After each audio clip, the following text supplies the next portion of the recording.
Vamos a comenzar con la presentación de Andrés Ávila Ackerberg. Él es director ejecutivo de Política y Legislación Ambiental.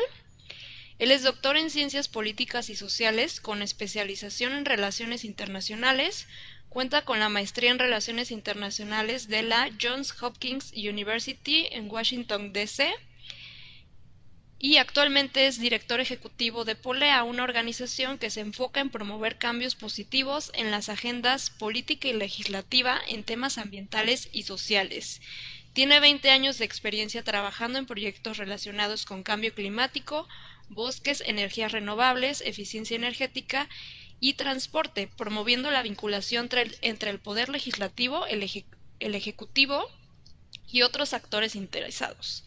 De 2015 a junio de 2017 fue asesor de cambio climático del programa México-Dinamarca en energía y cambio climático, coordinando 17 proyectos de política nacional en la materia con la Secretaría de Medio Ambiente y Recursos Naturales, la Semarnat, y el Instituto Nacional de Ecología y Cambio Climático, el INEC, además de 20 consultores.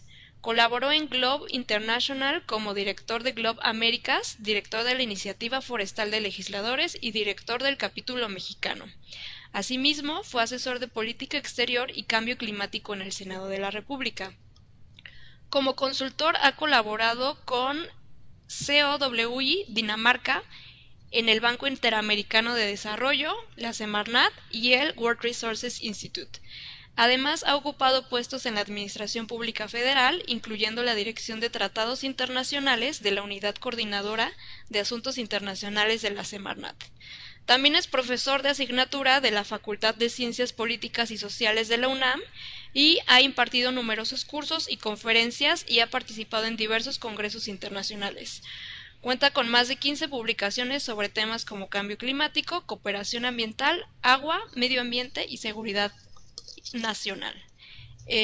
Andrés, si quieres, entonces ahora te paso el control para que puedas proyectar tu presentación. Yo voy a dejar de compartir mi pantalla. De acuerdo.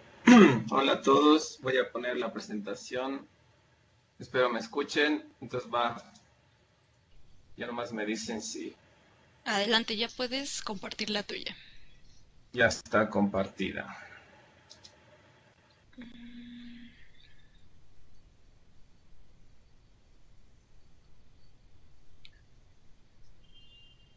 Me dicen cuando ya se vea. Está cargando. Ok.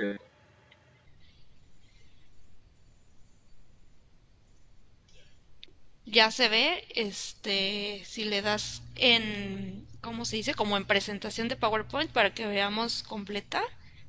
Correcto. Y adelante. Listo. Bueno, gracias por la presentación. Es mucha información, así que me voy rápido.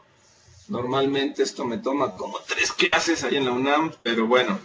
Me pidieron que les hablara un poco de los inicios de la cuestión ambiental y los primeros tratados ambientales en la agenda internacional, y eso voy a hacer.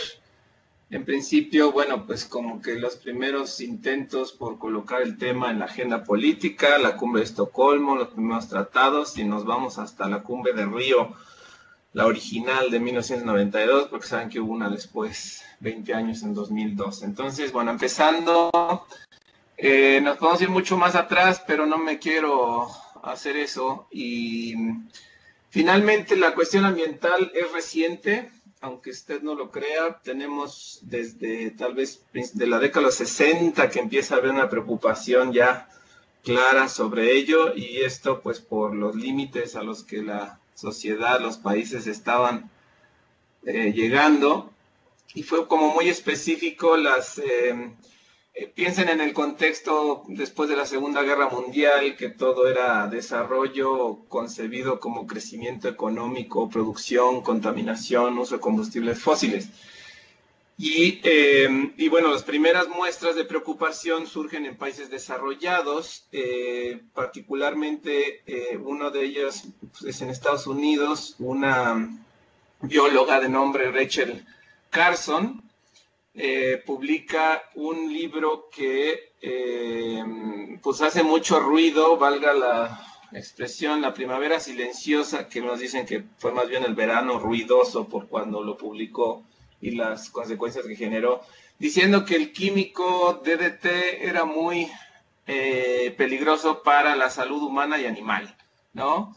Y esto pues fue un grito de alarma porque pues había evidencia y esto la industria química no le gustó en lo más mínimo porque pues estaba afectando sus productos, quisieron comprar todo el tiraje de los libros y al revés lo que hicieron fue promoverlos más y eventualmente se dio una gran difusión, fue un bestseller y como buen movimiento que se logró, pues tuvo algunas consecuencias, algunos desenlaces, en específico años después, que de hecho la autora murió un par de años después de publicar el libro, se promulga la National Environmental Protection Act, que eventualmente, entre otras cosas, va a dar la creación de la EPA, de la Environmental Protection Agency en Estados Unidos, siendo de las primeras instituciones ambientales pues en el mundo para la gestión de estos temas. Otro antecedente, digo, son varios, pero vamos a limitarnos a este par, es lo que publicó el Club de Roma. Disculpen la falla tecnológica. Entonces, les decía Club de Roma, otra señal de alarma, ¿no? Básicamente diciendo que los límites del crecimiento se iban a alcanzar en los próximos 100 años, ¿no? Hacían alguna análisis de variables, incluido el crecimiento de la población, la industrialización, la contaminación y con la tecnología de entonces concluyeron que en los próximos 100 años iba a haber un límite al crecimiento. Esto es una noción muy importante, ¿no? En la agenda ambiental como para que se empujara y eventualmente se hiciera algo. Y justamente este tipo de antecedentes nos llevó a que por primera vez en el marco de Naciones Unidas se llevara a cabo una reunión internacional sobre este tema, que fue la Cumbre de Estocolmo sobre el Medio Ambiente Humano, que se llevó a cabo en 1972, aunque la decisión la tomó la Asamblea General desde 1968. ¿Y por qué? Pues porque ya era muy evidente la prueba de que existía daño al entorno, al medio ambiente, y principalmente esto era muy vistoso en cuanto a la contaminación en las ciudades, ¿no? Mucho smog, mucho humo, y esto ya difícilmente podía obviarse. También preocupación sobre la pérdida de algunas especies, escasez de recursos, y bueno, pues el revisar la responsabilidad del ser humano en cuanto a este detalle, ¿no? Y para que el deterioro ambiental se está convirtiendo principalmente en una preocupación porque afectaba el desarrollo, tanto económico como social, ¿no? Más allá de que tuvieron importancia per se, porque no estaba permitiendo continuar con estos proyectos de los países en cuanto a mayor empleo, producción económica, etcétera, ¿no? Por eso la principal inspiración. ¿Por qué en Estocolmo? Porque en su momento los suecos estaban sufriendo con problemas de lluvia ácida, también generados por la contaminación. Entonces, en el verano de ese año se lleva a cabo esta reunión. Se logró que varios países asistieran, alrededor de 113, y agencias de Naciones Unidas. También hubo algunas ONGs, fueron las primeras que entonces empezaban a vislumbrar. Solo el 10% de esta participación en sociedad civil fue de países en desarrollo. No asistió los entonces países del bloque soviético, de la ex Unión Soviética, porque pues haciendo un boicot diciendo que el daño ambiental básicamente era causado por el capitalismo, el imperialismo y ese modo de producción, aunque tampoco es que fuera muy distinto en sus propios países. Y claro, digo, esto es importante para la agenda internacional que pues con el banderazo de la discusión de los temas, pues vienen los debates en cuanto a los países y los bloques del norte y del sur. Los países del norte pues son los que impulsan esta agenda porque sus pobladores así se lo demandan, ¿no? En estos países donde está más resuelto problemas básicos como vivienda y seguridad alimentaria, nivel per cápita, calidad de vida, etcétera, pues entonces los pobladores ya pasan a un siguiente nivel de demanda en cuanto a calidad ambiental. En cambio, países del sur básicamente pues, criticaban un tanto como la postura de los socialistas, que el modelo de desarrollo que ha causado esto fue justamente generado por los países de Occidente, del norte, los desarrollados, y que ahora que ellos ya alcanzaron sus niveles de desarrollo, ya están diciendo que se debe frenar este tipo de modelos, ¿no? Entonces hay un conflicto ahí que desde entonces surge y hasta la fecha continúa en todos estos foros internacionales sobre medio ambiente. ¿Qué nos dio Estocolmo? Pues nos dio muchas cosas, principalmente fue el reconocimiento de la problemática ambiental a nivel Naciones Unidas, a nivel internacional. Tuvieron que pasar 27 años para que la organización con sede en Nueva York reconociera estos problemas. Y como buen compromiso político, normalmente estas reuniones necesitan ofrecer resultados, ¿no? Y muchas veces instituciones, no fue la excepción Estocolmo, y se decidió crear el ahora pues ya consolidado PNUMA, Programa de Naciones Unidas para el Medio Ambiente, nace en 1972 como resultado de la cumbre de Estocolmo, y la sede es en Kenia, en Nairobi, justamente para como complementar estas demandas de los países en desarrollo sobre mayor atención, entonces va a un país en desarrollo como lo es Kenia. Otro importante resultado de la cumbre de Estocolmo fue su declaración, una declaración con importantes principios que dentro de los que destacan, digo varios, pero uno particularmente es el principio 21, que lo postula originalmente Canadá, tal vez ustedes han escuchado alguna vez de él, y sigue siendo un principio muy importante en la política ambiental internacional y también en el derecho ambiental internacional, que es que los estados tienen el derecho soberano de hacer lo que quieran con sus recursos, siempre y cuando pues no afecten a ahí de los que tiendan. Y esto hasta la fecha, bueno, se ha usado mucho, como les decía, en la política internacional. Entonces, Estocolmo pues generó todo un movimiento a favor de estos temas, y los primeros resultados que, bueno, van de la mano, aunque también se van negociando de manera paralela, es la pues, consecución de la Convención Internacional sobre el Tráfico de Especies Amenazadas de Flora y Fauna, que es conocida también como CITES. Esta convención originalmente se firma en la ciudad de Washington en 1973 y entra en vigor hasta 1975, igual derivado de un problema que se aqueja en el mundo, que cada vez es más evidente, que es la pérdida de especies causadas por su comercio ilegal, ¿no? Es importante aclarar que CITES no lidia con la principal causa de pérdida de especies, que es la destrucción de hábitats, pero sí hay algunas, como los grandes mamíferos, grandes reptiles, orquídeas, cactus, etcétera, que sí, sus principales amenazas es el comercio ilegal. Una agenda muy emotiva, porque, bueno, pues a nadie le gusta ver fotos o escenas de crueldad con animales muy vistosos como el panda o como los tigres o los leones o los que sean. Entonces, fue motivado mucho esta convención por el mundo occidental, Estados Unidos particularmente fue importante, y eventualmente la CITES, bueno, se ha vuelto la más importante convención para lidiar con este fenómeno del comercio ilegal de especies, que después de armas, drogas, humanos, es el comercio ilegal más lucrativo en el mundo. ¿Cómo funciona CITES? Básicamente, pues con una lista de dónde están las especies en cuanto a su nivel de peligro, 3 apéndices. El primero es donde está totalmente prohibido comerciar con estas especies de flora o de fauna. Tenemos ahí 1.145 especies. El apéndice 2 también está prohibido, salvo permisos expresos. Ahí está la gran cantidad de las especies en este apéndice, más de 34,000.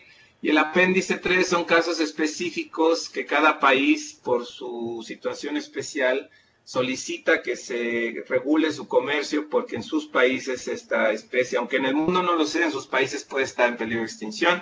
¿Qué implica CITES para las partes? Bueno, pues que tienen que legislar y también tienen que crear instituciones. Interesante para México porque, a pesar de ser un país sumamente importante en el comercio de especies de manera ilegal, como con las drogas somos productores y, bueno, exportadores y reexportadores. En este país circula mucho flora y fauna de otros países que van hacia el mercado de Estados Unidos. Tardamos 18 años en involucrarnos con esta convención, en firmarla, y esto se dio mucho por la presión de Estados Unidos en torno a la negociación del Telecán hace ya bastantes años. Entonces, CITES fue uno de los primeros como convenciones ambientales que se derivan de la Cumbre de Estocolmo. Después está la Convención de Ramsar, que lidia con los humedales. Esta también en realidad se empieza a discutir en 1971 y se llama Ramsar por la ciudad donde se empezó a negociar y donde se llevó a cabo la firma de la misma en Irán, y eventualmente es hasta 1975 que entra en vigor. Es una convención pues específicamente para lidiar con los humedales de importancia internacional. México es parte también, y lo que se hace pues es este trabajo conjunto, cooperación para promover acciones locales y nacionales para la protección de estos ecosistemas. Momentos también importantes, esto es muy histórico, pero bueno, es como que servirá de antecedentes para la presentación que les dará Alberto más adelante.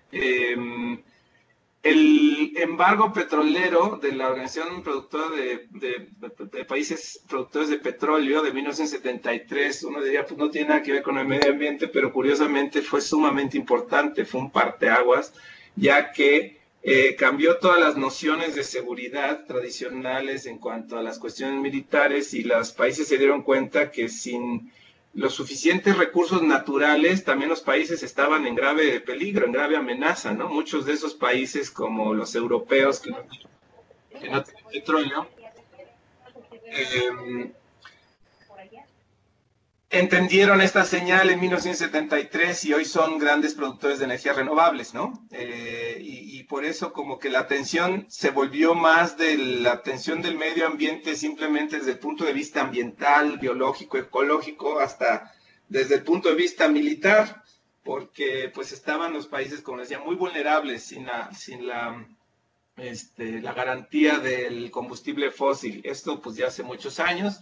En 74 se dio el descubrimiento por estudiantes académicos de de Berkeley en California, Rowland y Mario Molina, mexicano, donde publican un artículo que dicen que la acumulación de unos químicos de clorofluorocarbonos descubiertos ya hacía muchos años, y su acumulación en la estratosfera pues estaba haciendo que se rompiera la capa de ozono, y la capa de ozono finalmente es nuestro filtro solar, ¿no? Y esto pues era muy usado en ese entonces en spray, refrigeradores, aire acondicionado. Eventualmente, 20 años después, van a ganar un premio Nobel en 1994 por esto. Esto sucede en esa década. 79, por primera vez tenemos que el mundo se reúne para lidiar con el tema de cambio climático.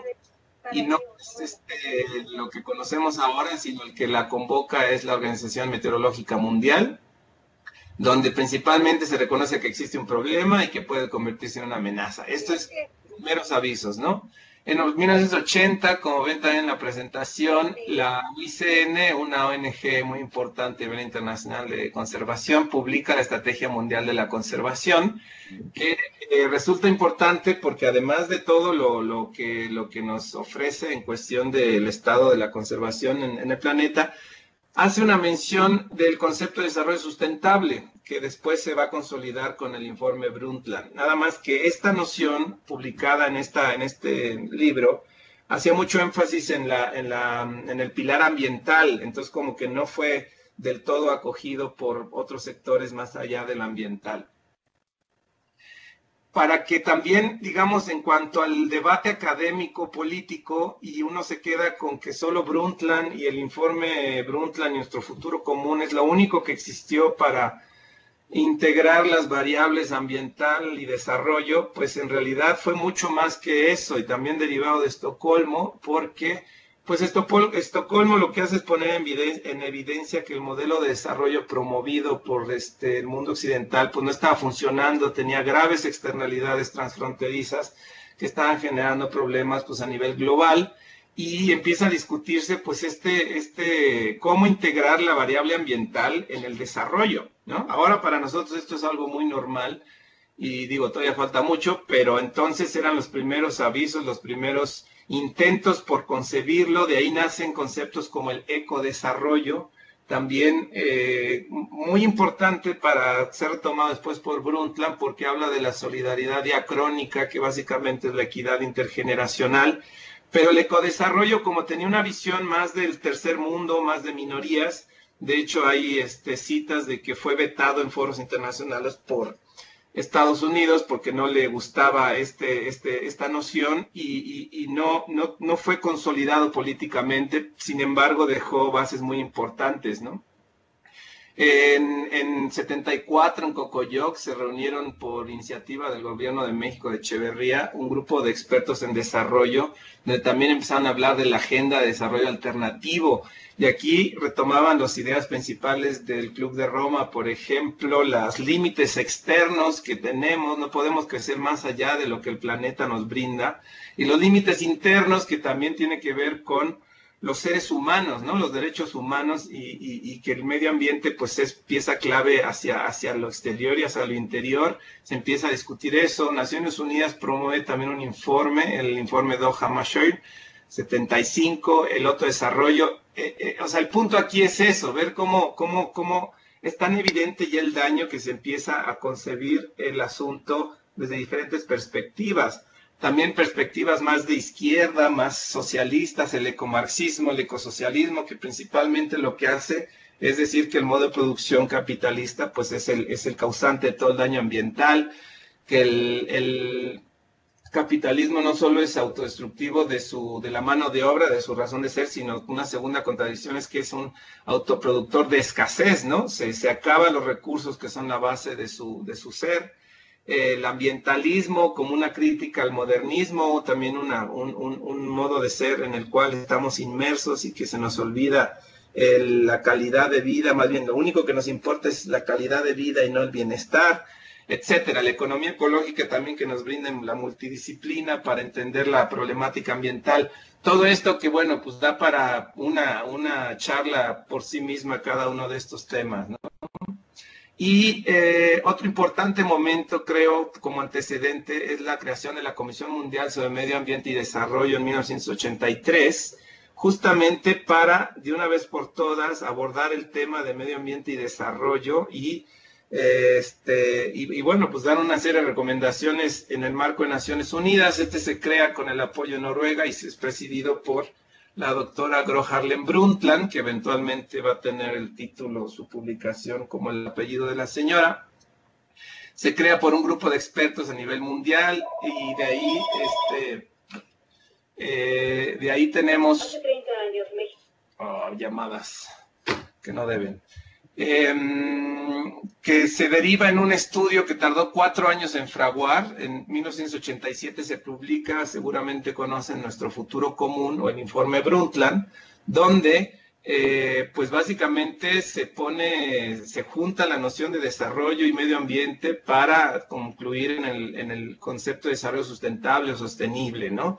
Sabemos que lo que más conocemos de este informe es el desarrollo que no afecta a las generaciones futuras, pero Brundtland fue mucho más de eso. Es un documento de más de 300 páginas y, entre otras cosas, aporta principios normativos que nos señalan cómo deben ser las cosas. Por ejemplo, la equidad intrageneracional con las generaciones futuras, pero también con las generaciones actuales. Es decir, no podemos tener un desarrollo sustentable si sigue habiendo pobreza, por ejemplo. También pone en la mesa el principio de responsabilidades comunes pero diferenciadas, que será sumamente importante para entender las dinámicas internacionales, las pugnas norte-sur, etcétera, etcétera. Y eventualmente, bueno, lo que Brundtland deja en la mesa muy claramente, además de lo que acabo de mencionar, es que el desarrollo no puede concebirse si no se integran 3 sistemas: el económico, el social y el ambiental. El problema es que a veces la consecución de metas de un sistema no siempre nos permite conseguir las metas de otro sistema, de ahí su complejidad, también un tema en el que se puede uno extender bastante. En esta década también tenemos otro tratado muy importante que es el Protocolo de Montreal, pero previamente está la Convención de Viena, que es la convención marco, la que pone sobre la mesa que hay un problema derivado de la investigación que empezaron Sherwood y Molina en 73, 74, y eventualmente lleva a las partes a sentarse, a convenir una convención, y la convención, además de reconocer el problema, invita a las partes para sentarse y hacer un protocolo que sucede en 87 en Montreal, y de ahí se llama Protocolo de Montreal, y este protocolo ya pone compromisos específicos, por ejemplo, la reducción de los clorofluorocarbonos y los químicos asociados a ellos. Básicamente el problema es el cloro, que es el que rompe el ozono. Una reducción a la mitad de estos en 99 con referencia a 86. Y cada vez se va enmendando con los años esto y se ponen calendarios más restrictivos, se aumentan las sustancias. Y lo interesante de esta protocolo convención es que es uno de los que se cita, es el único caso exitoso de un acuerdo ambiental internacional porque está logrando su objetivo, que es la recuperación de la capa de ozono. Vale la pena destacar que México fue el primer país en ratificar.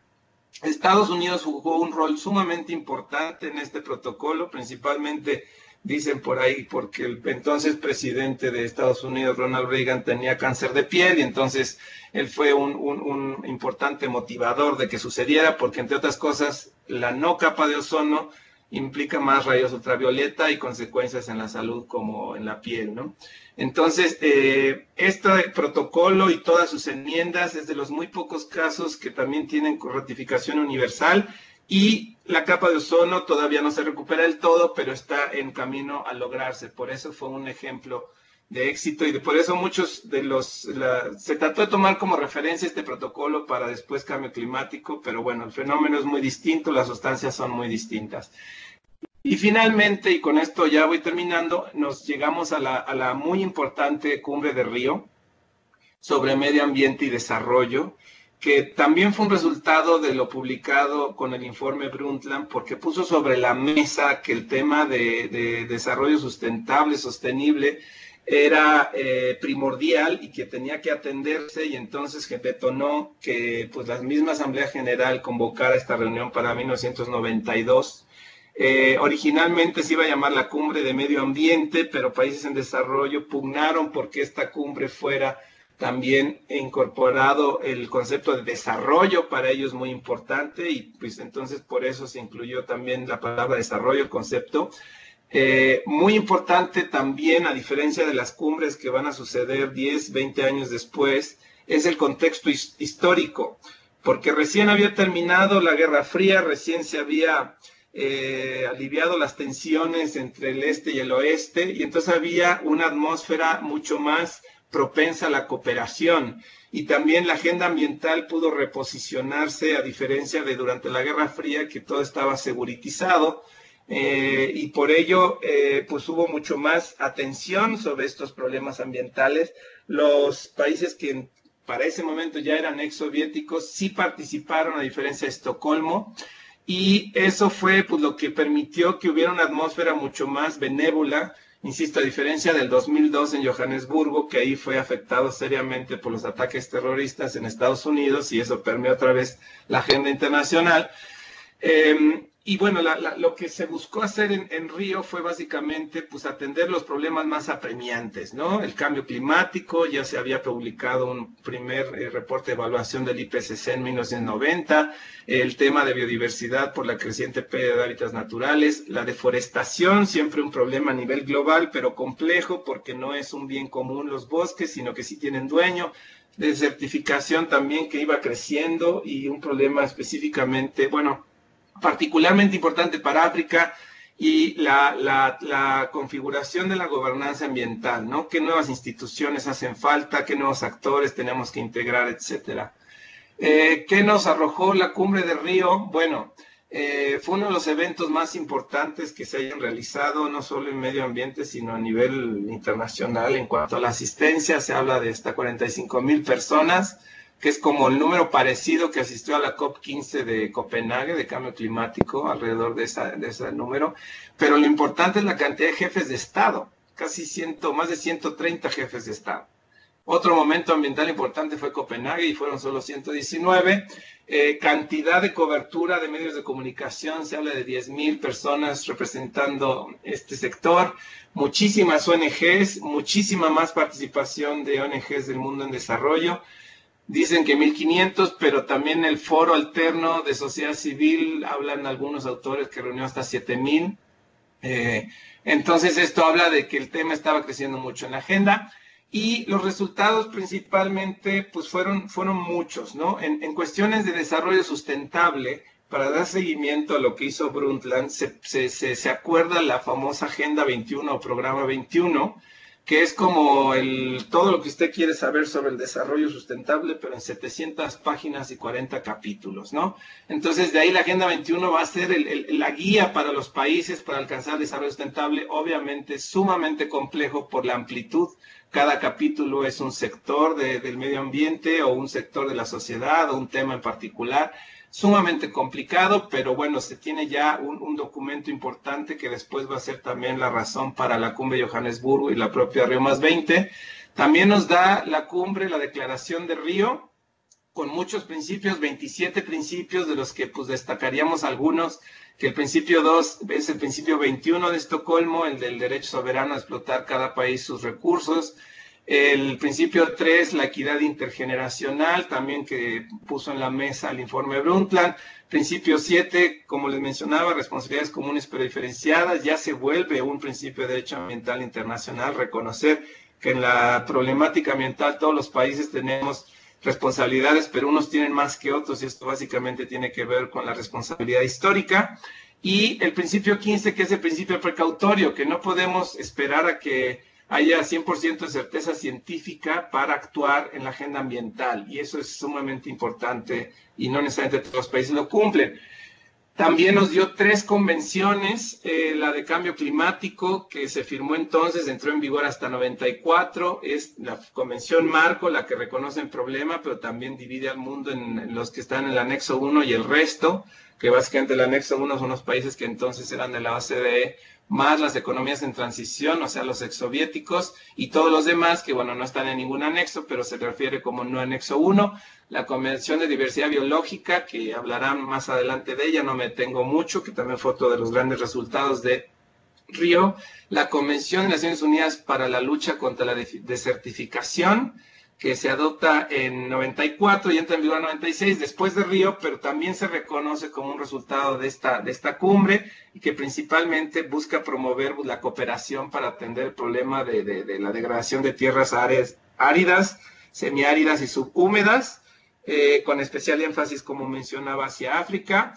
Se buscaba hacer una convención sobre el tema forestal, pero ahí varios países con importantes masas forestales se opusieron porque no estaban de acuerdo, justamente usando el principio 21 de que otros países les dijeran qué hacer con sus bosques, y como pues Brasil, la sede de la convención de la cumbre y con una gran proporción de los bosques de este planeta se opuso, pues no dejaron que esto se convirtiera en convención, quedó solo en una declaración.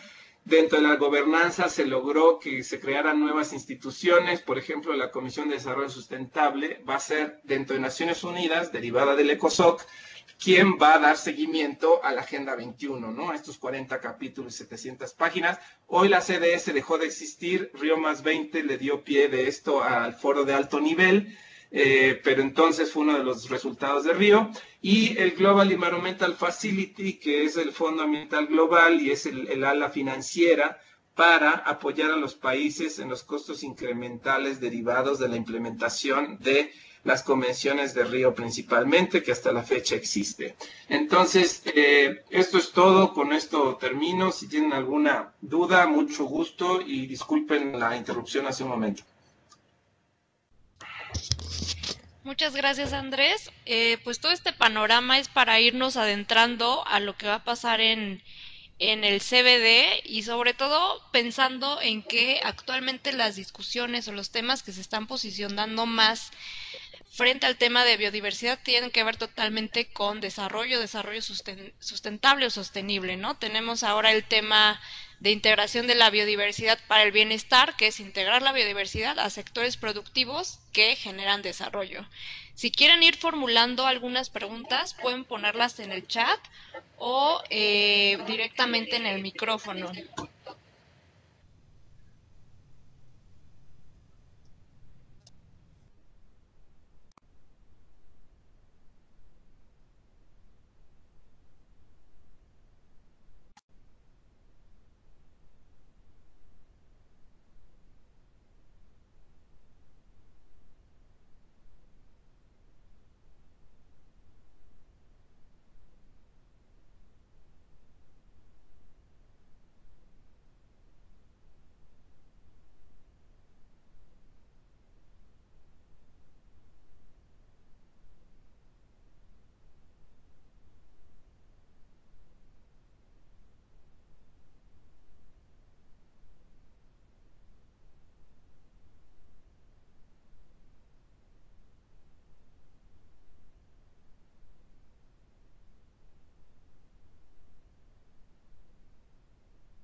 Bueno, vamos a pasar a la siguiente presentación.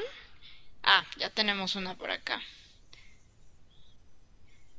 María Cristina Meléndez pregunta, de todos los tratados que se mencionan, ¿cuál es el que a su parecer debe ser más importante para México y por qué?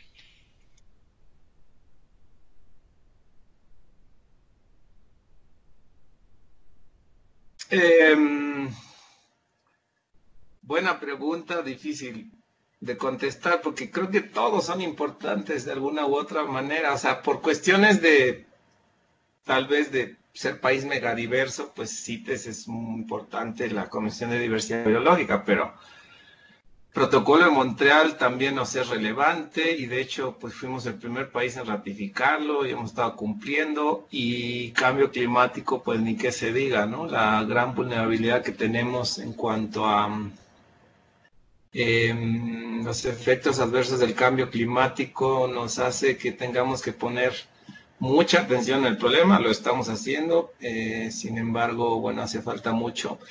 Desertificación también es importante para México. Tenemos pues áreas semiáridas en el norte de México con pues graves problemas, no solo de decir la parte de desierto, sino la escasez de agua. Así que yo creo que todos son importantes. El problema tal vez, María Cristina, es que luego hay demasiados acuerdos, ¿no? Y muchos de ellos se duplican. Y entonces hace que países como nosotros, que de alguna manera somos pues grandes, no tenemos el personal para darle seguimiento. Imagínense los otros que son todavía más pequeños.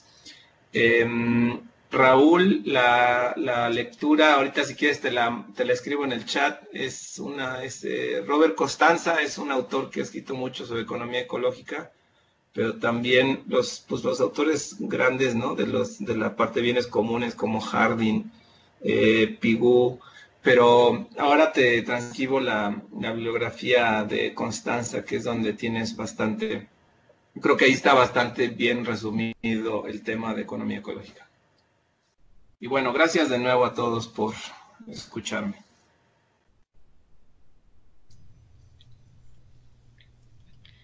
Muchas gracias. Pues si tuvieran más preguntas, igual y pueden guardarlas para el final. Andrés, creo que desafortunadamente no te vas a poder quedar hasta el final, pero en todo caso te mandaríamos algunas otras preguntas que surgieran.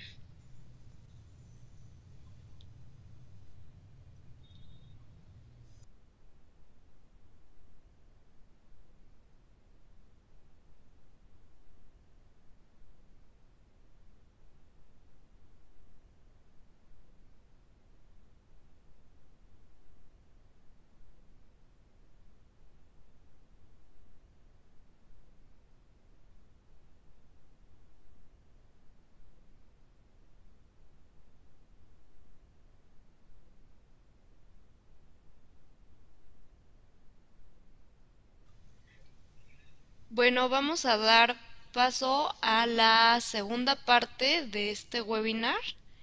Eh, Originalmente nos iba a acompañar Alberto Rojas del PNUD en México, sin embargo tuvo un problema personal y se disculpa con nosotros, pero nos acompaña alguien más de su equipo que también cuenta con una gran capacidad en estos temas. Él es Jorge Carvajal. Este, Jorge es licenciado en Ciencia Política por el Instituto Tecnológico Autónomo de México, el ITAM. Ha cursado diversos diplomados en materia de participación ciudadana, transparencia y acceso a la información pública. Actualmente cursa la maestría en Estudios Políticos y Sociales en la Universidad Nacional Autónoma de México, la UNAM, y en el sector académico colaboró en la División de Estudios Políticos del Centro de Investigación y Docencia Económicas, el CIDE. En el sector de sociedad civil ha colaborado con diversas organizaciones y redes ciudadanas en iniciativas y proyectos sobre participación ciudadana, transparencia y rendición de cuentas, así como en proyectos de monitoreo y evaluación de política y gestión pública. Ha participado como ponente en diversos eventos como foros, conferencias, seminarios sobre estos temas. Asimismo, tiene experiencia en diversos mecanismos de participación ciudadana en el ámbito federal y estatal. Actualmente se desempeña como especialista en procesos participativos y esquemas de gobernanza en el Programa de las Naciones Unidas para el Desarrollo en México, el PNUD. Y pues sin más, le vamos a pasar el control para que Jorge pueda dar su presentación.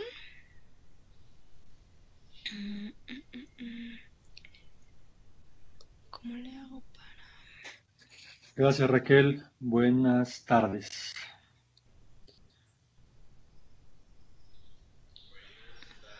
¿Puedes probar a ver si ya puedes compartir tu presentación?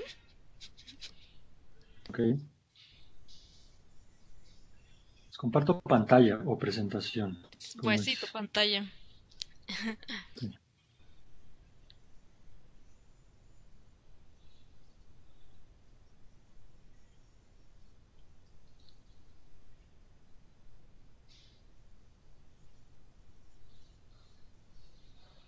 ¿Listo? Sí, se está cargando.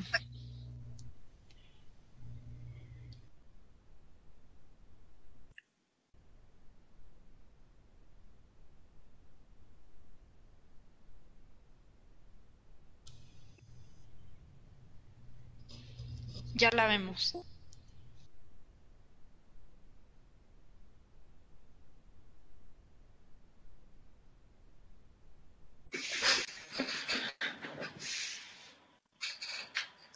Ok, pues buenas tardes. Un gusto acompañarlos en este webinario que organiza la Alianza.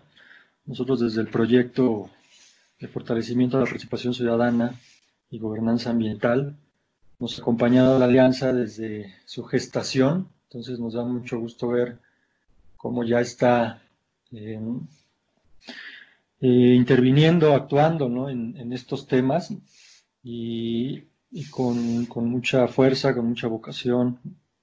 Entonces, pues un gusto acompañarlos, ¿no? Vamos a iniciar con la presentación. Yo voy a presentar la parte del convenio de diversidad biológica, retomar un poco de los antecedentes, ¿no? Cómo se fue gestando la idea del convenio, ¿no? Y cómo está conformado, cuáles son los componentes y algunos instrumentos derivados, ¿no? en torno al convenio sobre la diversidad biológica. Y al final voy a hablarles de cómo se está implementando, cuál es la actualidad de este instrumento internacional en el caso de México, cómo está organizado el gobierno federal, principalmente qué acciones se están desarrollando en el caso del convenio del CDB y también de los protocolos, tanto el de Nagoya como el de Cartagena. Entonces, sin más, pues los antecedentes del Convenio de Diversidad Biológica inician en 1988, cuando Naciones Unidas, a través del PNUMA, el Programa de Naciones Unidas para el Medio Ambiente, convoca a un grupo especial de expertos para explorar la necesidad de elaborar un convenio internacional sobre diversidad biológica. En el 89 ya se integra este grupo ad hoc, ¿no? Y a partir del 91 ya recibe la denominación de Comité Intergubernamental de Negociación. Empiezan a redactar ya el texto, y en Nairobi se aprueba ese texto en mayo del 92. Posteriormente en la conferencia de las Naciones Unidas, en la Cumbre de la Tierra, se aprueba este convenio, queda abierto a la firma, y en el 93 entra en vigor.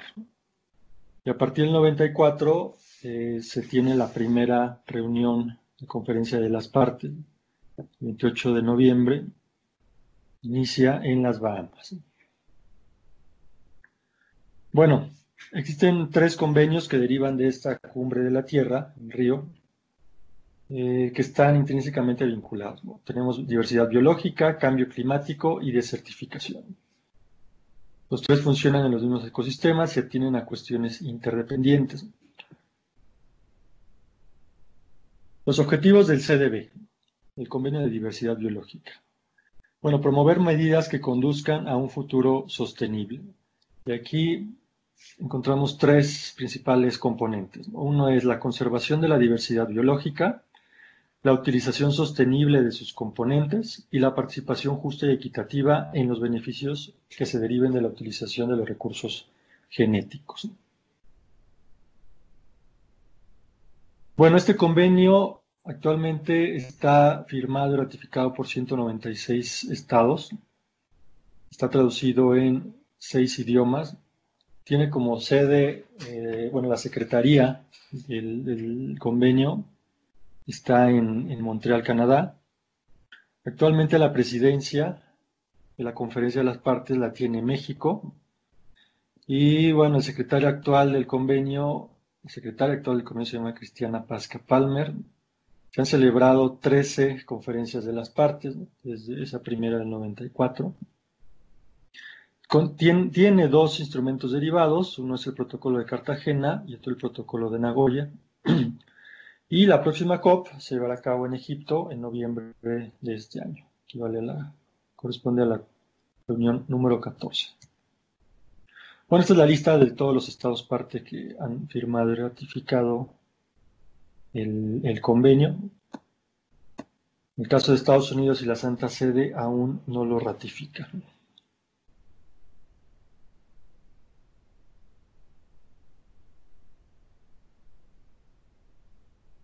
Bueno, ¿qué es lo que se destaca de este convenio en términos de ser un instrumento internacional? Bueno, que es un primer instrumento multilateral que aborda la biodiversidad como un asunto de importancia mundial, que demuestra la preocupación ante su deterioro y reconoce su papel en la viabilidad de la vida en la Tierra y en el bienestar humano. Y su función principal es ayudar a los gobiernos a aplicar este convenio y sus programas de trabajo, organizar reuniones, redactar borradores de documentos, coordinar la labor del convenio. Bueno, estas son las funciones principales de la Secretaría.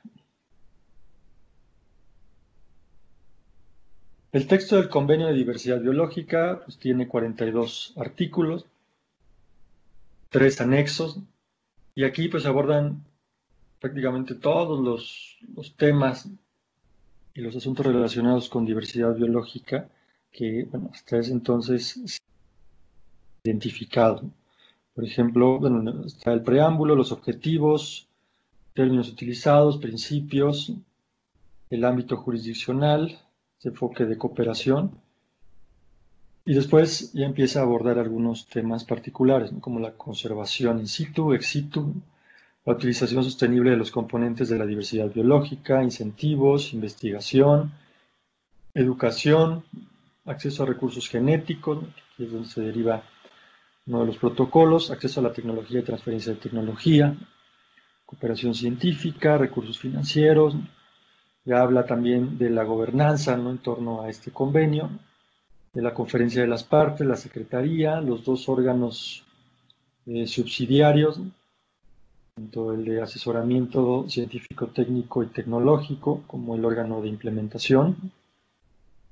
Este esquema de los informes y pues una serie de artículos que hablan más de escenarios o de situaciones particulares en torno a la implementación o a las discusiones o la toma de decisiones en torno a estos acuerdos internacionales para llevar a la práctica este convenio.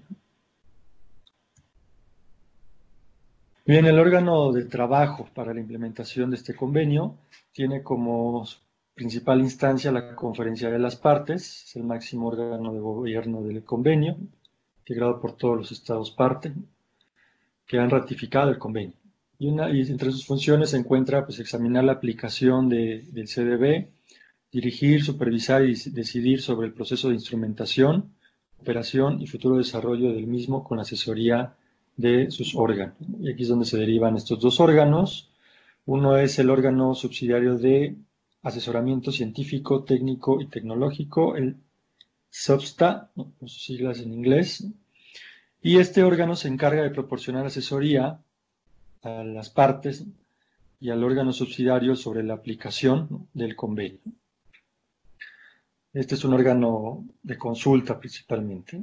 Y el órgano subsidiario sobre la aplicación, conocido por sus siglas en inglés como el SBI, cuya función principal es preparar las recomendaciones que se pondrán a disposición de las conferencias de las partes.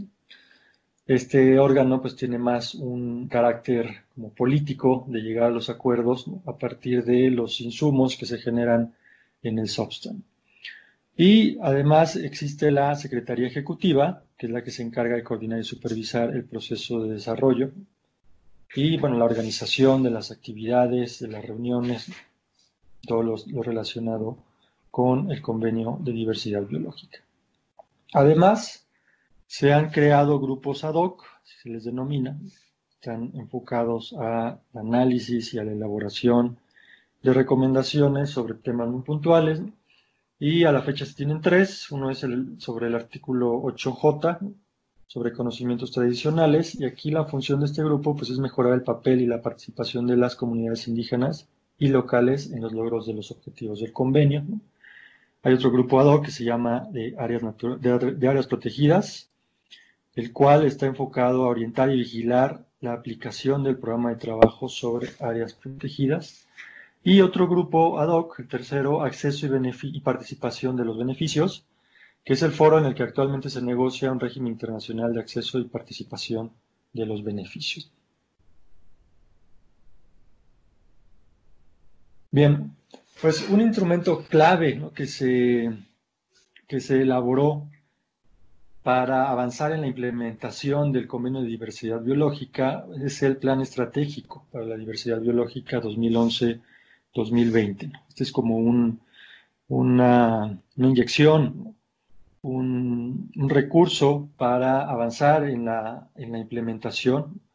Y este plan estratégico se tiene como un marco de acción global de 10 años mediante el cual los países se comprometen a proteger la biodiversidad y mejorar los beneficios que ésta proporciona para el bienestar de las personas.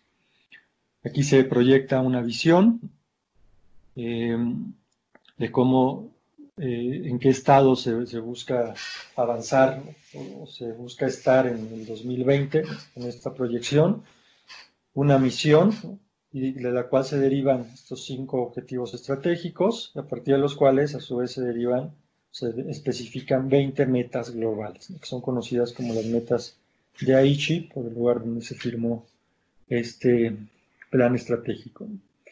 Y bueno, este plan proporciona un marco general para la diversidad biológica, no solo para los convenios relacionados con la diversidad biológica, sino para todo el sistema de las Naciones Unidas y todos los demás asociados que participan en la gestión de la diversidad biológica y el desarrollo de políticas. Los objetivos estratégicos de este plan son abordar las causas subyacentes de la pérdida de biodiversidad mediante la integración de la diversidad biológica en el gobierno y la sociedad. 2. Reducir las presiones directas sobre la diversidad biológica y promover el uso sostenible. 3. Mejorar el estado de la diversidad biológica, salvaguardando ecosistemas, especies y diversidad genética. 4. Mejorar los beneficios para todos desde la biodiversidad y los servicios de los ecosistemas. Y 5. Mejorar la implementación mediante la planificación participativa, la gestión del conocimiento y la creación de capacidad. Pues estas son las 20 metas de Aichi. Resumen temático, tienen que ver con conciencia pública, valorización de la biodiversidad, incentivos, producción y consumo sustentable, disminuir la pérdida de hábitat, gestión sostenible de peces e invertebrados, sector primario sostenible, reducción de contaminación, especies invasoras, ecosistemas vulnerables de contaminación, áreas protegidas, especies amenazadas, diversidad genética, restauración, resiliencia, protocolo de Nagoya, actualización de estrategias de biodiversidad, conocimiento tradicional, conocimiento, ciencia y tecnología y financiamiento. De aquí se derivaron también programas temáticos que a su vez implicaron la conformación de grupos de trabajo especializados en estos temas, los cuales son diversidad biológica marina y costera, de aguas continentales, forestal, agrícola, de tierras áridas y subhúmedas, de montañas y de islas.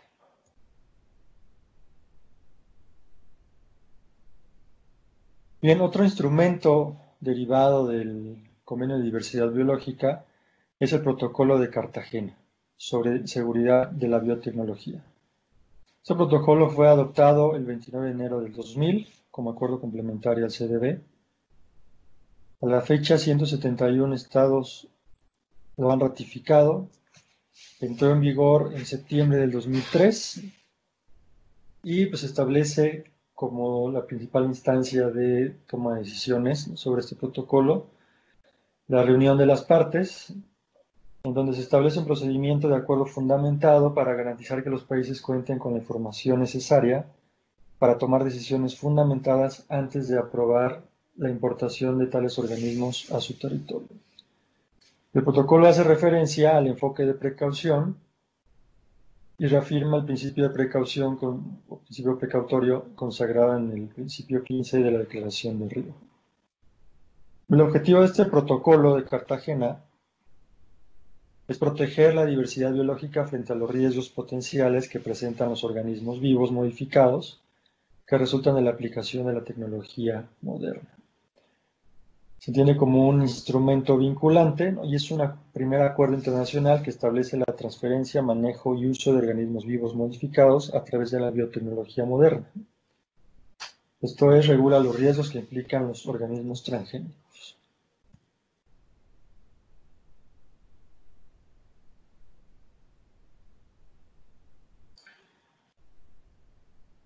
Bien, como les mencionaba, el Meet of Parts, la conferencia, la reunión de las partes, es la instancia más importante para la toma de decisiones relativas a este protocolo. Se han llevado a cabo a la fecha 8 reuniones. Inició en 2004 en Kuala Lumpur y la última se llevó a cabo en el marco de la COP16 del Convenio de Diversidad Biológica en Cancún, México.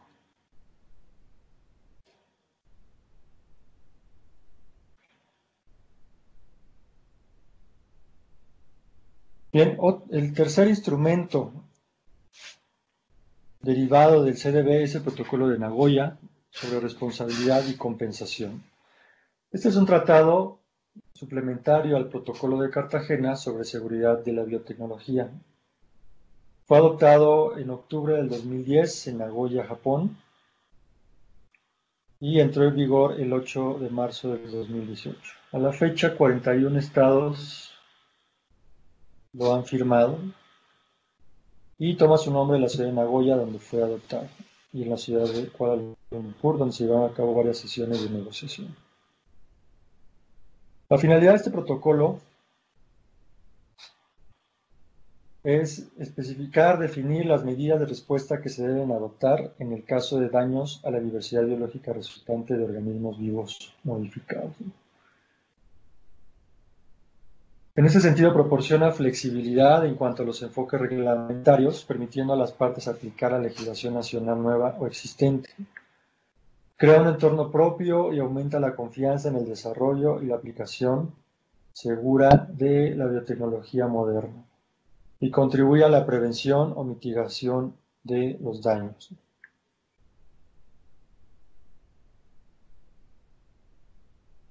Su objetivo es compartir los beneficios que se deriven de la utilización de los recursos genéticos de manera justa y equitativa, contribuyendo a la conservación y utilización sostenible de la diversidad biológica.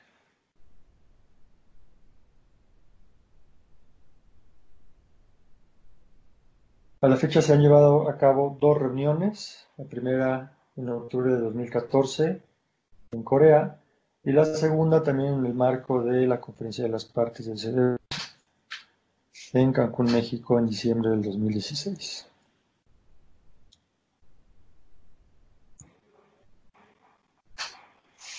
Cabe resaltar, en el caso del Protocolo de Nagoya, que este instrumento ofrece mayor seguridad y transparencia tanto a los proveedores como a los usuarios de recursos genéticos.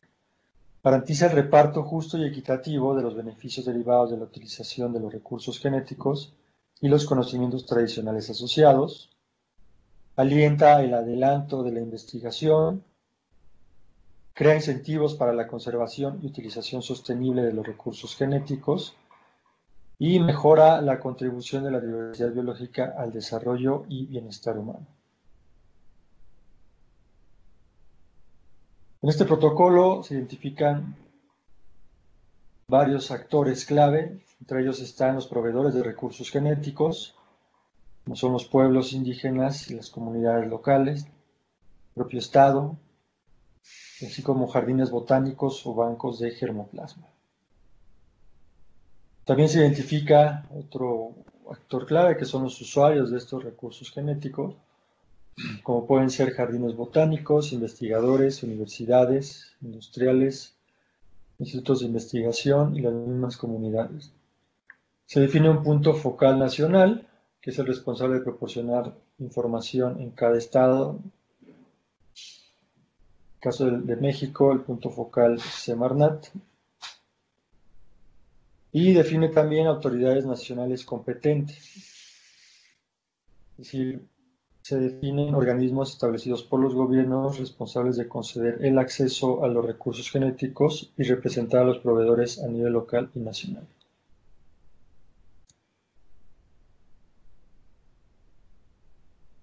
Cabe señalar que en el caso del Protocolo de Nagoya, particularmente sobre los conocimientos tradicionales,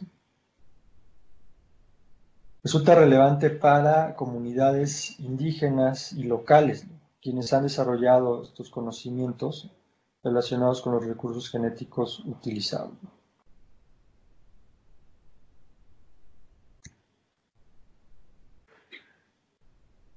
Las obligaciones que se establecen relativas al acceso a estos recursos genéticos permiten crear certidumbre legal, claridad y transparencia, proporcionar normas justas y no arbitrarias, así como procedimientos claros, establecer reglas claras y procedimientos para el consentimiento fundamentado previo y condiciones mutuamente convenidas, proporcionar la emisión de un permiso equivalente cuando se concede el acceso, crear las condiciones para promover y fomentar la investigación, lo cual contribuye a la conservación de la diversidad biológica y su uso sostenible, prestar la debida atención a los casos de emergencia actual o inminente que amenazan la salud humana, animal o vegetal, y considerar la importancia de los recursos genéticos para la alimentación y la agricultura para la seguridad alimentaria.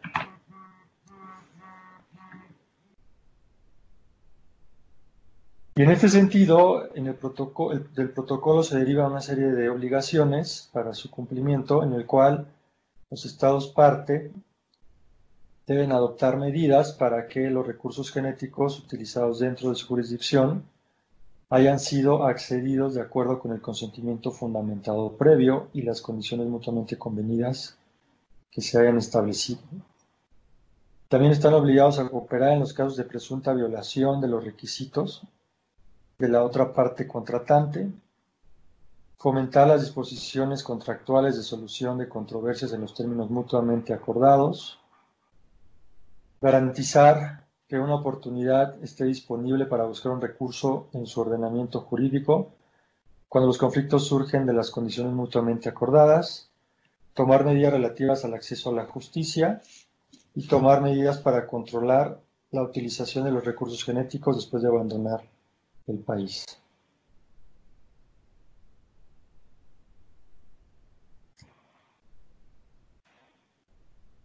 Bien, la implementación del CDB en México. Bueno, existen varios puntos focales, de acuerdo a cada uno de los instrumentos y temas. Está la Secretaría de Relaciones Exteriores, la Semarnat, la CONAM, la CIBIOGEM, en el caso de los OGMs, la CONABIO y la CDI en el caso del conocimiento tradicional y lo relativo al artículo 8J. Se han implementado una serie de acciones en México, principalmente la Estrategia Nacional sobre Especies Invasoras, la Estrategia Mexicana para la Conservación Vegetal, este instrumento de política que es las unidades de conservación de vida silvestre, las áreas naturales protegidas y recientemente la Estrategia Nacional sobre Diversidad.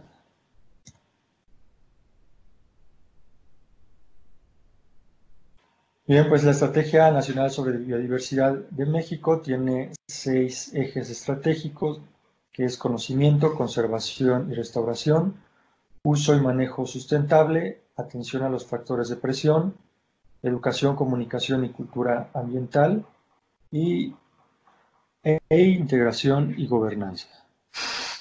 Este es un documento guía que presenta los principales elementos para conservar, restaurar y manejar sustentablemente la biodiversidad y los servicios que provee en el corto, mediano y largo plazo.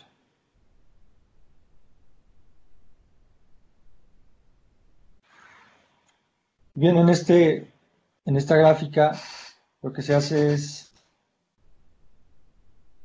alinear las metas de Aichi, están definidas en el Plan Estratégico 2011-2020, con los Objetivos de Desarrollo Sostenible derivados de la Agenda 2030.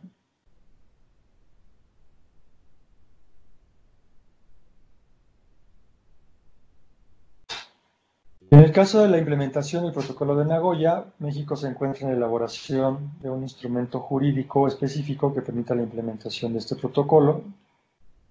Se publicó en el Diario Oficial de la Federación el decreto promulgatorio del protocolo aprobado por el Senado de la República, y en diciembre de 2014 el Gobierno de México creó el Grupo Intersecretarial para la Implementación del Protocolo de Nagoya en México, el cual se encuentra integrado por 22 dependencias del Gobierno federal.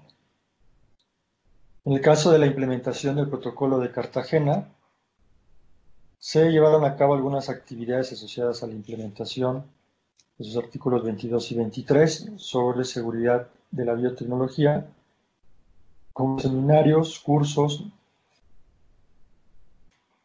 talleres, y se aprobó el decreto promulgatorio de este protocolo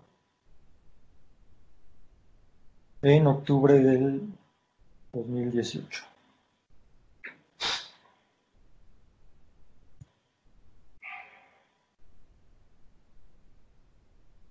A su vez se identifican estos avances para la implementación del CDB en México. Se han decretado 182 áreas naturales protegidas. Se actualizó la Estrategia Nacional sobre Biodiversidad. Se han elaborado 27 estrategias estatales de biodiversidad. Se instaló el Centro de Integración de la Biodiversidad de la Zagarpa. Implementa esta medida de los bosques certificados, el decreto promulgatorio del Protocolo de Nagoya y este grupo intersecretarial para la implementación de Nagoya en México. Y ya por último se identifican estos retos para México en la implementación del CDB y sus instrumentos derivados, que es la apropiación de la Estrategia Nacional sobre la Biodiversidad en México por las dependencias federales, el involucramiento y la cooperación entre los 3 órdenes de gobierno, el financiamiento adecuado para el cumplimiento de las estrategias y la implementación de los protocolos del CDB. ¿Qué sigue? Bien, pues en noviembre de 2018 de este año se va a llevar a cabo la reunión, la conferencia de las partes número 14 del Convenio de Diversidad Biológica. También en este marco se van a llevar a cabo las reuniones de las partes, tanto del Protocolo de Cartagena, que va a ser la reunión número 9, y la reunión número 3 del Protocolo de Nagoya.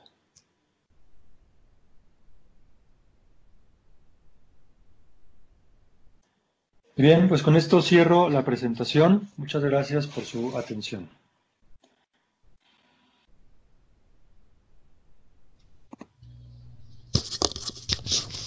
Muchas gracias, Jorge. Vamos a dar paso a preguntas de parte de los participantes. Adelante si quieren escribir directamente en el chat. Bueno, ya tenemos... bueno, sí, vamos a compartir la presentación. Les estaremos enviando el link donde quede en la página de la Alianza.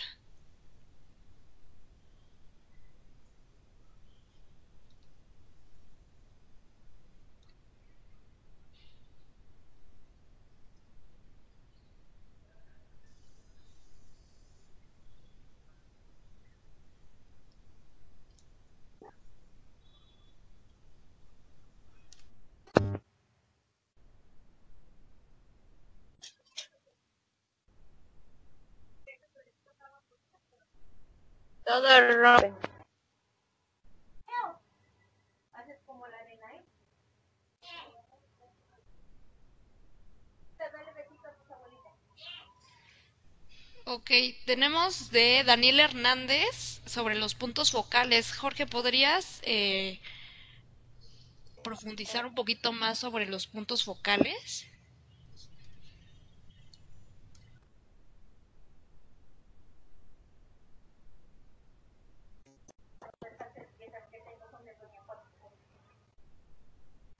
Ya falta el pan ese más.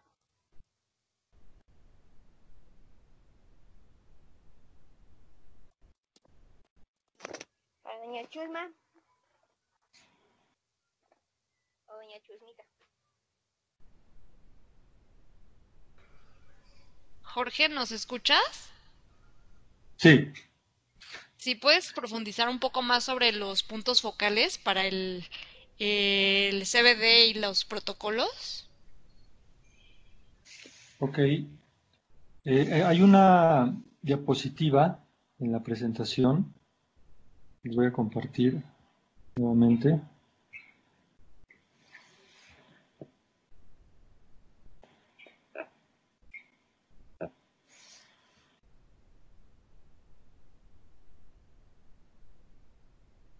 Pues actualmente, los puntos focales del CDB en la Secretaría de Relaciones Exteriores es Norma Munguía Laraca, directora general para temas globales, y por parte de la Semarnat, Rafael Paquiano Alamán, que es el titular de la Secretaría. En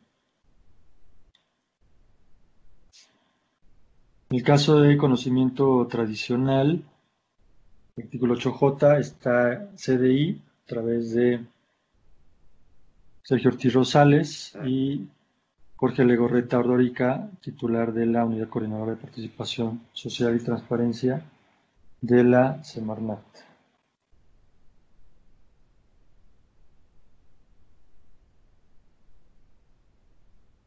En el caso de ANPs está el titular de la CONAM, Alejandro del Maza.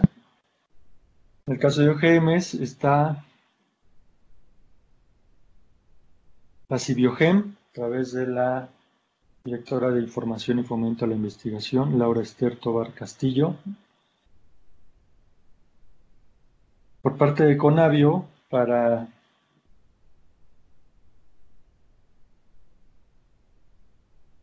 el caso del órgano subsidiario, el SOPSTA, está Ezequiel Benítez Díaz, director de Enlace de Asuntos Internacionales. También está Carlos Galindo Leal, director general de Comunicaciones de la Ciencia. La doctora Patricia Colef Osorio, directora de Análisis y Prioridades.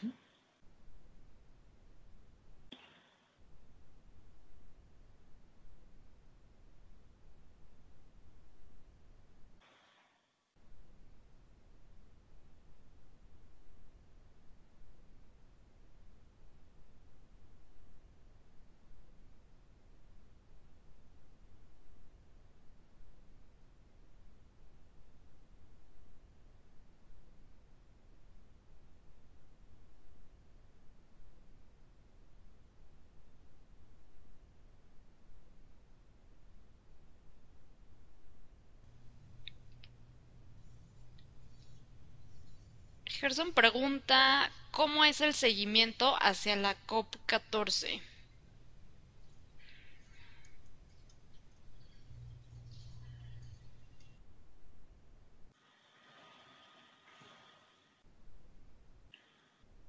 El seguimiento por parte del Estado mexicano, por parte de otros actores. Gerson.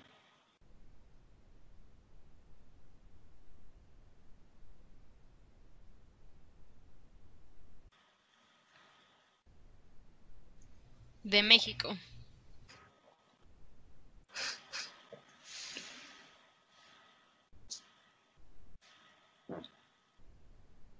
Bueno, pues México tiene que integrar un informe sobre la implementación, los avances en la implementación del Convenio de Diversidad Biológica. Es un proceso que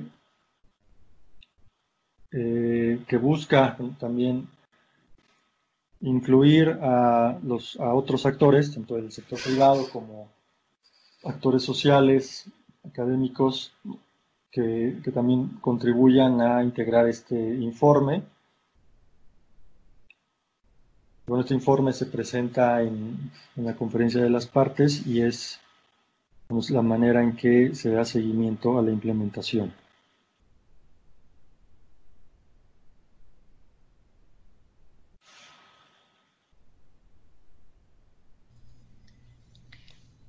Alma Narváez pregunta, de acuerdo a lo anterior, es decir, que en toda la República se está sujeto a los acuerdos internacionales. Sí, al ser tratados internacionales firmados y ratificados por el Estado mexicano a través del Senado, entonces sí son vinculantes para todos los órganos de gobierno y todos los poderes.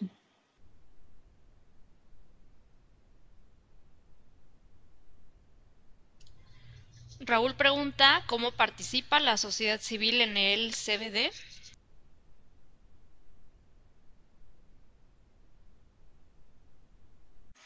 Bueno, a través de la Secretaría Ejecutiva existe un espacio de participación que se llama el CDB Alliance, en donde pues, se busca integrar a la sociedad civil, igualmente a las organizaciones de la sociedad civil, en los procesos de implementación, de toma de decisiones, bueno, no de toma de decisiones, de consultas sobre las posiciones, sobre los documentos de trabajo y sobre las decisiones que eventualmente se toman en la conferencia de las partes. También existe la posibilidad de participar en la elaboración de las posiciones nacionales sobre los documentos y las recomendaciones que se van a discutir en los órganos subsidiarios, principalmente el SOPSTA, el órgano técnico, en donde se pueden dar opiniones sobre las posiciones y sobre los documentos, o sea, ya las recomendaciones que se están elaborando. También se han llevado a cabo, por lo menos en la última edición, en la última COP que se llevó a cabo en Cancún, en 2016, se llevó a cabo un foro de sociedad que se denominó Foro de Alianza de Sociedad Civil y Jóvenes, en donde pues, fue un espacio de intercambio, de experiencias, de discusión, de reflexión sobre los retos de la implementación, particularmente de cómo involucrar, cómo articular el trabajo que se está haciendo desde sociedad civil y de qué manera se está contribuyendo para el logro de los objetivos del convenio. Y pues este fue un espacio que también se busca replicar en las siguientes conferencias de las partes, que también permite a las organizaciones de la sociedad civil pues, involucrarse y conocer qué se está haciendo, otro tipo de acciones, otro tipo de organizaciones que le puedan dar más fuerza y presencia en las negociaciones que se llevan a cabo en las COPs. Existe la posibilidad de registrarse como observador en la conferencia de las partes. Entonces ahí pues, existe la posibilidad de que una vez registrado como observador puedan opinar sobre lo que se está discutiendo.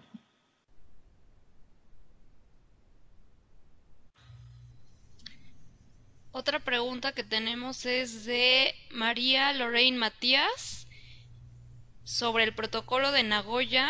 Su pregunta es ¿cómo lograr el alcance de los beneficios a las comunidades más recónditas? Por ejemplo, la gente que colecta cierta planta para el activo de cierto medicamento. ¿Cómo se enterará la gente que tiene derecho a los beneficios?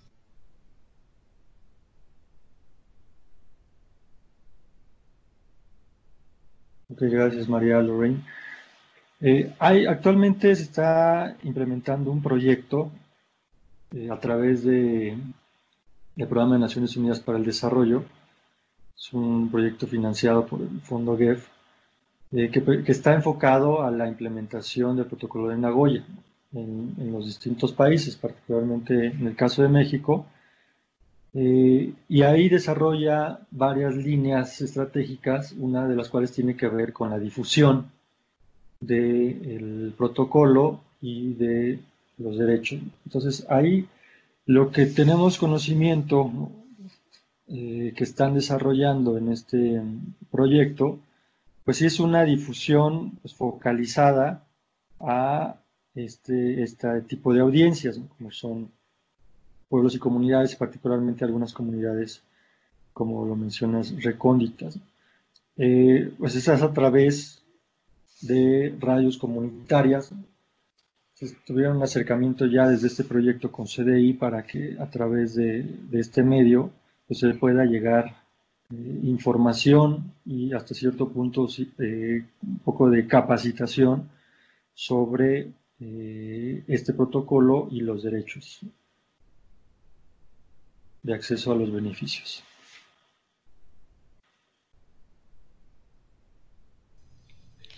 María Cristina nos pregunta si existen indicadores para dar seguimiento a los acuerdos internacionales y si estos son publicados. Pues que nosotros sepamos, no. Hasta donde yo tengo entendido, no existen estos indicadores como tales. O sea, los informes pues son informes narrativos, pero pues en algunos casos se incluyen algunas cifras pero que yo sepa no hay como indicadores ya previamente definidos, como con líneas base y con metas específicas proyectadas en un periodo de tiempo.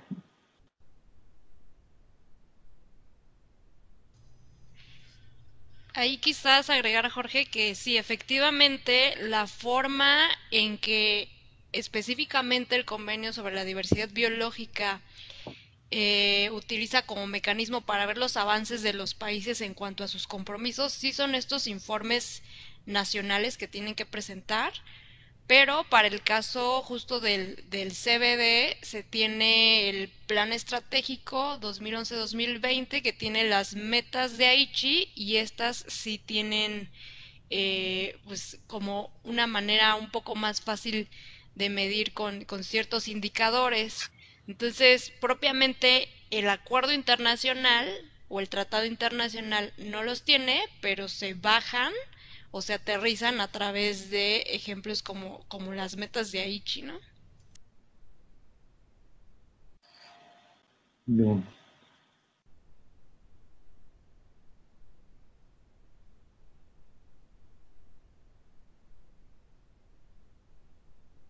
Pues sobre lo último que comenta Alma, si tiene pensado hacer un indicador o solo queda en los informes, eh, ahí yo no tengo conocimiento. Igual Raquel, ¿tú sabes si en este informe se va a incluir esto que comentabas del reporte de indicadores de las metas de Aichi?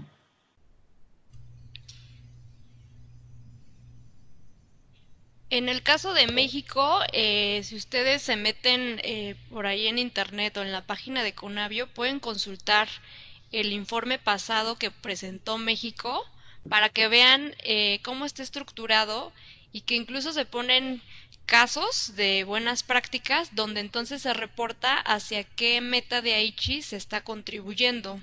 Entonces ahí pueden ver más claramente cómo se puede medir este avance. Y pues efectivamente a nivel internacional existen también otras instancias que trabajan en la medición de estos indicadores o de cómo evaluar los avances que se han tenido. Uno de estos organismos es la plataforma eh, de ecosistemas que se llama IPBES, se los voy a poner en el chat. Ellos son, a lo mejor están más familiarizados con cambio climático, que está el IPCC, el Panel Intergubernamental de Cambio Climático. El IPES es como el IPCC, pero para biodiversidad. Y ellos generan mucha información científica para entonces sí hacer una evaluación sobre los avances que se tienen en diferentes temas de biodiversidad. Recientemente publicaron uno sobre uso del suelo, por ejemplo. Entonces, esta información científica es la que alimenta a las conferencias de las partes para entonces poder tomar decisiones y bajarlas ya a nivel nacional, subnacional y más local. No sé si más o menos esto puede resolver un poco la pregunta.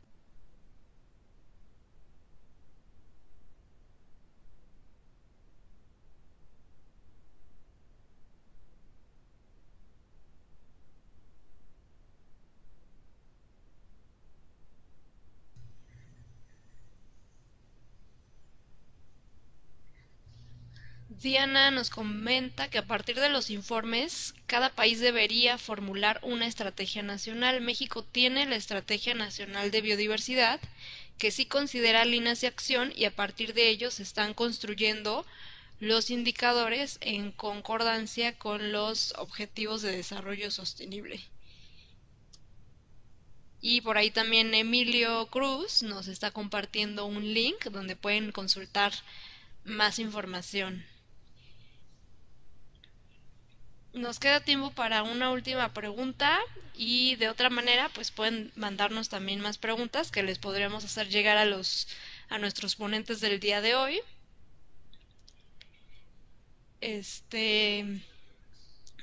También Diana ya nos compartió el link directo a la Enviomex, la Estrategia Nacional de Biodiversidad.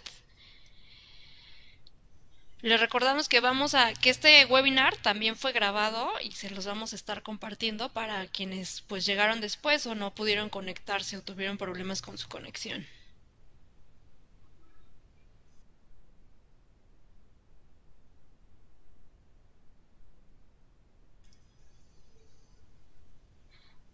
Si no hay más preguntas, pues solamente reiterarles la invitación a que estén pendientes de nuestros siguientes webinars. Poco a poco vamos a ir profundizando en el CBD, en los protocolos. Nuestro siguiente webinar va a ir ya más sobre el texto del CBD. Vamos a revisar qué es lo que dice en sí el CBD, qué es lo que dicen los protocolos que se desprenden también de este instrumento. Y en las siguientes sesiones ya vamos a ver cómo funciona una COP de las partes, también cómo funciona el mecanismo financiero, que es a través del GEF, y los órganos subsidiarios, que son, digamos, la manera operativa del CBD y de las COPs, ¿no? También vamos a tener otra sesión donde se va a hablar del Plan Estratégico 2011-2020, las metas de Aichi. Vamos a tener también una sesión para hablar del Enviomex y vamos a terminar ya en octubre con una sesión sobre lo que está sucediendo en los órganos subsidiarios, que es el SOPSTA, el órgano de implementación, el SBI, y el grupo de trabajo del artículo 8J del convenio, que ya es mucho más específico. Vamos a compartir con ustedes los textos que se están revisando y les hablaremos más sobre cómo participa la sociedad civil o cómo puede participar directamente en todas estas reuniones internacionales. Les agradecemos a todos su participación y pues sigan compartiendo sobre estos webinars para que más gente pueda conocer sobre lo que sucede a nivel internacional en temas de biodiversidad y se pueda difundir y aterrizar, así como nos preguntaban cuál es la manera de que comunidades que están lejanas sepan de esta información y conozcan estos derechos que se están que se tienen, ¿no? Muchas gracias a todos y nos vemos pronto. Les dejamos el contacto, la página el link a la página de la Alianza y nuestro correo para que cualquier cosa que tengan duda nos puedan escribir.